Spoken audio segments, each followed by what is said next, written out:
Sesaat lagi Anda akan menyaksikan Indonesia Lions Club didukung oleh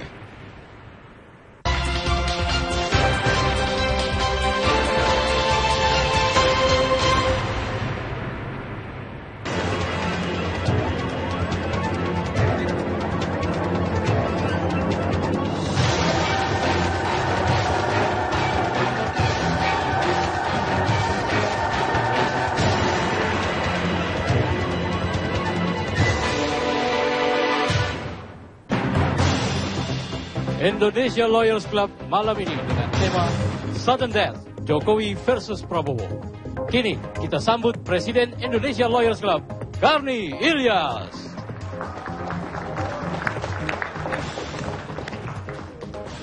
Pemirsa, kita bertemu kembali di acara Indonesia Lawyers Club.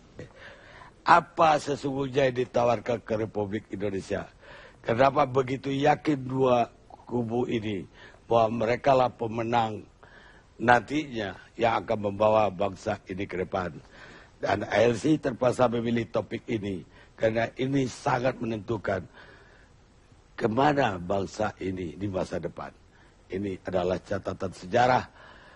Pemilihan Presiden 2014 akan dicatat oleh sejarah karena kita akan maju atau kita tidak akan berubah atau malah mundur juga ditentukan oleh Presiden 2014 ini.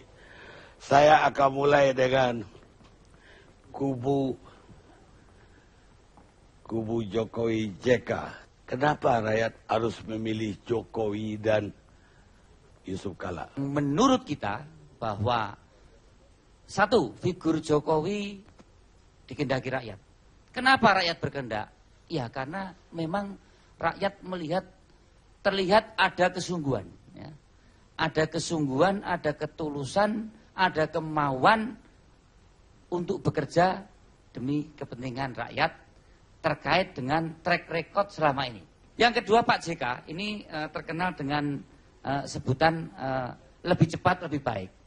Komposisi antara figur ketulusan, kejujuran, kemauan, kehendak untuk mengabdi dengan lebih cepat dan lebih baik ini suatu hal yang match, ya, masuk akal, saling melengkapi, ya. Dan saya kira sebagai orang yang lebih sepuh, biasanya orang Jawa bilang kalau orang sepuh ikut turun memperbaiki persoalan masyarakat dalam pewayangan, ada Wisnu yang ada Krishna yang titisan dari Wisnu, ada Semar yang titisan dari Ismoyo, merupakan sesuatu yang saya kira pas untuk mendampingi Pak Jokowi yang secara ide agresif, ya, walaupun Pak Jokowi ini bukan soal pemimpin yang good teaching, ya, tidak pandai bicara, tapi good decision. Dia merupakan suatu pemimpin yang cepat memberikan suatu keputusan-keputusan dan saya kira kedua pasangan ini merupakan figur yang dikehendaki rakyat. Rampat Lizon. Kenapa kami harus memilih Prabowo? Satu figur, ya, yang betul-betul jujur, figur yang tidak bohong, ya, tentu saja tidak ingkar janji, tidak bohong. Kalau jujur kan itu. Kemudian yang kedua adalah figur yang mau melayani masyarakat, ya. Yang ketiga, figur yang tegas, risk taker, berani mengambil keputusan. Berani mengambil keputusan misalnya termasuk kalau kita mau maju ya jangan cuti, mundur dong. Nah, dan ini juga ditunjukkan oleh misalnya Pak Hatta Rajasa. Meskipun ada opsi sebetulnya boleh saja cuti. Jadi kalau nanti kalah misalnya boleh kembali gitu ya. Tetapi kalau dia memang seorang risk taker, dia sudah menyatakan mundur, mengambil resiko, itu baru pemimpin, ya. Dan kemudian yang keempat, tentu saja harus cerdas mencari solusi-solusi masalah-masalah bangsa yang ada. Banyak di antara kita yang tahu masalah-masalah kebangsaan kita ini apa, banyak. Tetapi bagaimana menyelesaikan masalah itu?